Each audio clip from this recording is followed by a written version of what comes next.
I have one of the beefiest 2 PC setups on Twitch with a 2080 Ti and an i9-9900K on the gaming PC, a 2080 Super with the Ryzen 7 3800X on the streaming PC, all built into a single Fantex Enthoo 719 dual system case, being kept cool by a custom hardline loop that keeps everything below 35 degrees Celsius. I've loved this thing.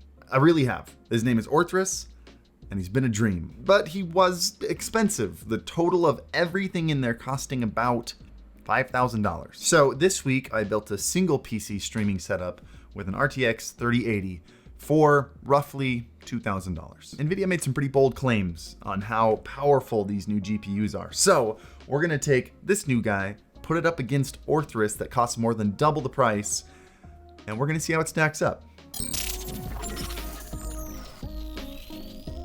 By the way, if you're watching this, I'm assuming you're a streamer, and if so, I've got good news for you. Streambeats is my own copyright-free playlist that you guys can not only use on Twitch without worrying about a DMCA strike, but you can also use on YouTube without having to worry about getting demonetized. And this week I added over 200 new tracks, which means there are now over 500 copyright-free tracks for your streams, for your videos, whatever you need. The songs are available on Spotify, Apple Music, really any streaming platform. They're also available to download for free in the Alpha Gaming Discord, making it super easy to throw in your YouTube videos. Links to that all in the description down below. Also, if you'd like some extra peace of mind, I had a lawyer write up a sync license that you can also download for free from the Discord. Like, you can actually have a copy of the contract legally giving you the right to use this music. So yeah, start using Streambeats, enjoy it, whether you want lo-fi, EDM, synthwave, or hip hop, it's all in there, and enjoy the new tracks. Also, by the way, if you have any questions about the build here and everything we're talking about in the video, I do stream every Monday, Wednesday, Saturday on Twitch. Link to that in the description down below. So let's jump into this PC because there are still a couple components that are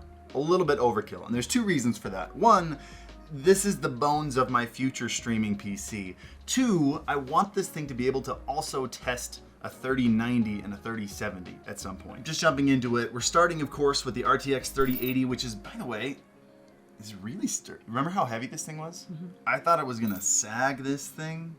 It's actually in there really sturdy. It's not as bad as I thought it'd be. And it's being paired with the 3950X, which is definitely an overkill CPU for this use. But I tweeted out asking you guys what GPU you were planning on getting and what CPU you're gonna be pairing it with.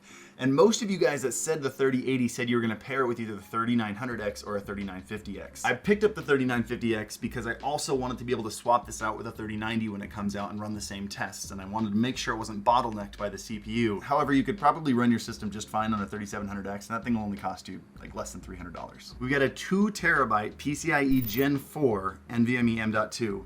which is also overkill. You could save a lot of money just by going with an SSD hard drive combination, but I'm really looking forward to seeing NVIDIA's new I/O decompression system and how much of a real world difference an NVMe like that is gonna take. We've got an NZXT 750 watt PSU, which is the minimum recommended spec by NVIDIA for the 3080 and 3090 cards. We got an X570 motherboard from MSI, which was also a little bit overkill, but it was the only one I could find in stock that had enough PCIe slots for like all 4 of my capture cards that I plan on using. And then of course we got the Kraken Z73 AIO cooler, which is another thing. I mean, you can get an AIO for like less than $100, but as a streamer who showcases his PC on his stream, being able to animate your logo on the cooler itself is probably one of the most common questions I get asked on stream. So yeah, it had to be there. We got 32 gigs of G.Skill, 3600 megahertz RAM, and then I managed to find in the studio a single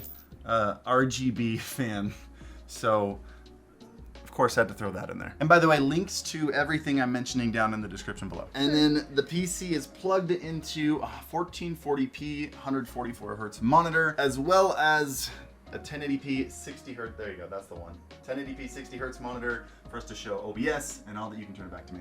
And all the streaming stuff. But let's fire up some games on this, see how they run by themselves, and then see how they run while we're streaming. All right, so here's how these tests are gonna go. They're gonna be 3 main phases. I'm gonna try a game just to see what the performance in game is like. Then I'm gonna open up OBS and we're gonna play the game while OBS is capturing our gameplay, capturing a camera, using NVIDIA Broadcast to remove my background, all while encoding the whole thing using NVENC on max quality at 6,000 kilobits per second. After we're done with all that, we're gonna really put this to the test. We're gonna bring it into the stream room where I have a 4K 144 hertz monitor, and we're gonna see how it compares to my $5,000 PC setup.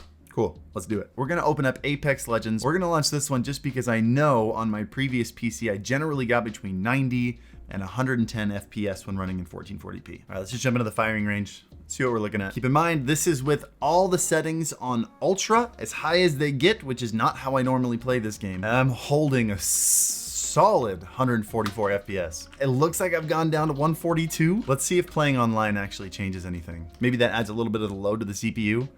So far, that's pretty good. Let's give it a shot. Let's jump into a game. Turns out matchmaking takes a while on dead games. Who'd have thought? We're gonna drop hot. Oh, look at that. As soon as I drop, it goes back to 144. We are sitting pretty at 144. I think our boy's about to die though. 138, 144, 144 nonstop. I love how the GPU is chilling between like 60 and 80%, but the CPU just sitting at 10%. Maybe up to 20. Yeah, the 3950X is clearly overkill here. And just to double check the video settings, literally every single setting, I'll turn up the spot shadow detail to very high. Every single setting is as high as it gets. 144 frames, occasionally dropping down to like 138. All right, that was impressive. Let's launch OBS. Always make sure you launch OBS in admin mode on a single PC setup. So far, no dropped frames over there. We haven't turned on background removal yet. I want to try it without background removal, and then I'm going to turn it on in a little bit. Still sitting at over 100. I mean, the game hasn't started yet, but still sitting at over 144 frames. Well, I don't know what happened. My keyboard freaked out. That was really weird. My mouse and keyboard weren't working. However, we're still sitting at 144 frames. Let's go ahead and just jump in another game with background removal turned on. This digital green screen is actually really impressive. And by the way, NVIDIA broadcast video also went up today. I'll link to that video down below if you want to see digitally removing your background using NVIDIA's new software they released. Our CPU is still never getting above 30%. Yeah, I don't think you're gonna have any issues gaming on something like a 3700X. Okay, so while streaming, so far, I'm at 143 frames, occasionally dropping down. I'm going anywhere from 130 frames.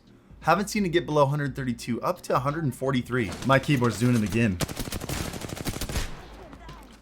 That is super weird. What's going on with this keyboard? I'm gonna turn background removal back off real quick, and let's see what that changes. That actually changes quite a bit. That probably got me about a 20 to 30 FPS boost in game. So that whole game after I took off background replacement, I don't think I ever saw it get down below 120 frames and not dropping a single frame on stream. All right, let's do this with one more game here before we bring it into the 4K monitor.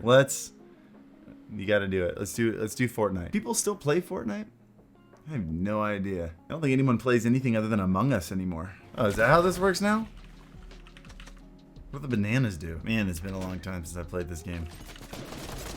Okay, how about you relax, bud? I'm curious to see how much of the frames get dropped just from having NVIDIA broadcast open. Let's try closing. That changed a lot.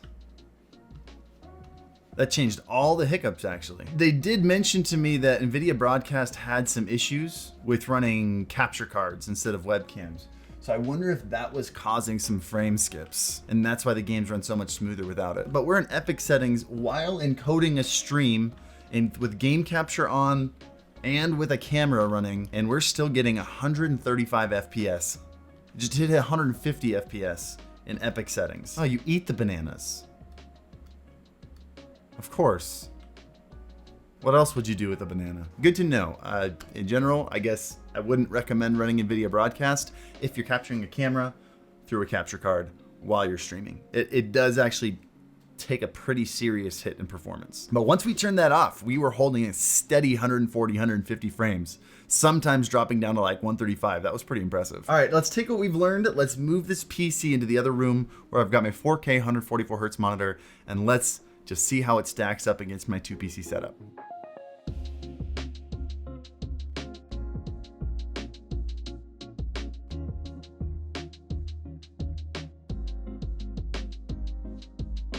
And here's how this test is gonna go.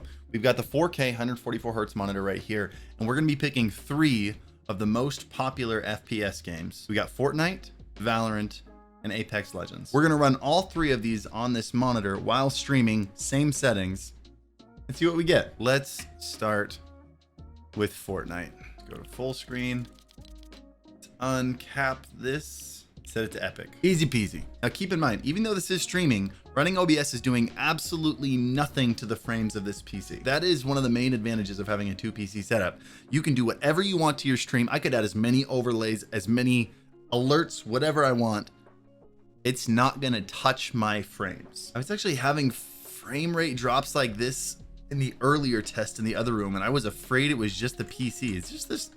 Is this just how Fortnite runs now? Maybe. I think it stopped after people loaded in. Yeah, okay, once we get past that initial screen, it's not a big deal anymore. We're still getting some pretty serious hangups though. After we run a little bit on these settings, let's drop the settings down and just see if it fixes these frame skips. We're getting between 60 and 70 FPS. How do you build in this game again? I don't even know. I see you over there, boy.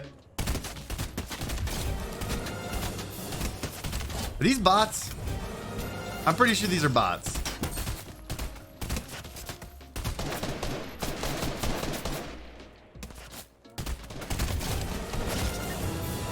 Okay, we're running between 60 and 70 FPS in this game right now. I got 87th. And just being real with you, in Fortnite, I'm okay with that. Let's do that one more time, but let's change the settings to high. Let's see what frame rate we get there. I literally don't even know what the build buttons are. All right. Yeah, our frames are already a ton higher. Holding pretty much above 144. It just dropped down to 120. I am indoors. Let me go back outdoors. All right, I know someone dropped on me.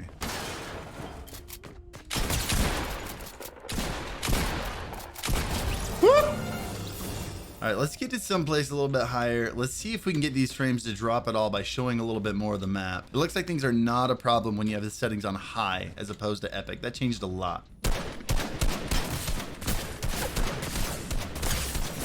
Dang it. I'll take 40th. I'll take 40th. All right, Fortnite in the highest settings, maybe 70 to 80 frames. On high settings, rarely ever went below 144. Let's do Valorant next. And Valorant is one I'm not super concerned about. I don't think I've ever gotten below like 300 frames, but let's just try it. Settings all the way up as high as I can get them to go. Running in 4K, 167 frames, 180 frames, 170. You fought well. I choked. Really got lucky there. Looks like we're holding at about 170-ish frames. Sometimes it goes higher, sometimes it goes lower, but that seems, when you're out in the open, that seems to be about what it chills at. Even right now. 160, 170. I'm good with that number. I could be winning this game if I just stopped choking. Cool. Valorant, 200 frames when you're inside a building, 170 when you're outside a building. And lastly, let's run Apex Legends. Shoot, shoot, shoot, shoot, shoot. I was on the wrong mouse settings. Oh, I'm gonna die. What are we getting, 120 so far? We're inside though, let's see what we get outside. 100-ish frames, 110 frames. Looks like it's on average about 110.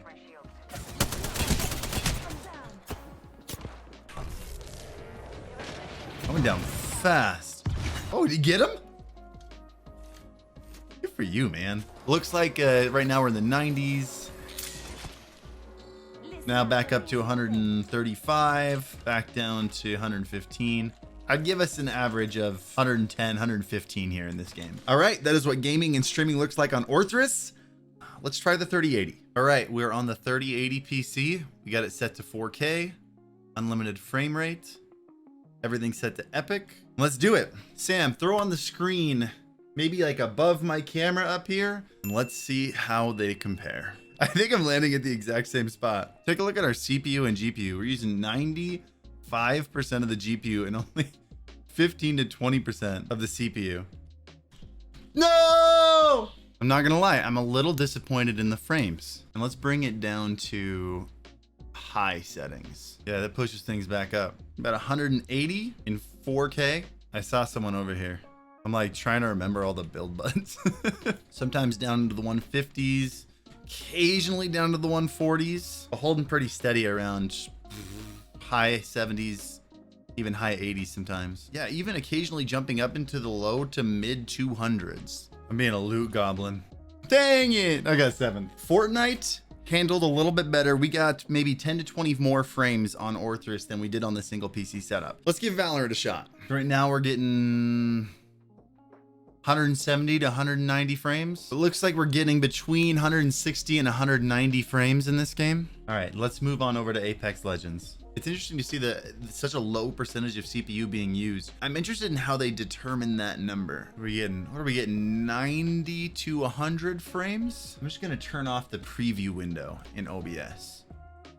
See if that changes anything. Yeah, it looks like it brought us up about 5 to 10 frames turning off the preview window. So the frames between the two have been, I would use the word comparable, which was a little disappointing. Considering how high NVIDIA touted these performance levels, I was expecting it to do more than match it, which in some situations that's about what it did if it wasn't 10 frames below Orthros over here. However, there is one massive variable that I would guess is making a huge difference here, and that is temperature. My 3080 over here is air cooled and it's running at about 80 to 85 degrees the entire time, whereas the 2080 Ti over here is liquid cooled and will never get above 35 degrees Celsius. That's a 45-degree difference in temperature, and I would love to see how these two compare when they're both air cooled or both liquid cooled. And being realistic here, I'm not gonna call this a letdown. This is a $2,000 PC versus a $5,000 setup, and they almost ran gaming and streaming at the same levels, not to mention the 3080 running 45 to 50 degrees hotter Celsius. So is it a game changer for me? No, not really. Is it a game changer for single PC setups?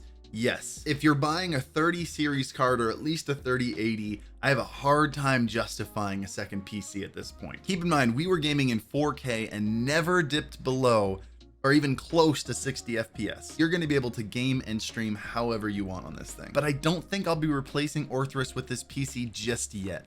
Once we're able to test the 3090 and the 3070, I'm gonna be picking one of the cards and I'm gonna be liquid cooling it and building that PC into a Thermaltake Tower 900. So make sure you're subscribed if you want to see that video. But I think until that day, Orthros is going to hang out right over here. I hope you guys enjoyed this video. I hope it was helpful. And if you guys end up getting a 30 series card, let me know in the comments down below how it ran for you and what results you got. I'll see you on Twitch, and as always, happy streaming.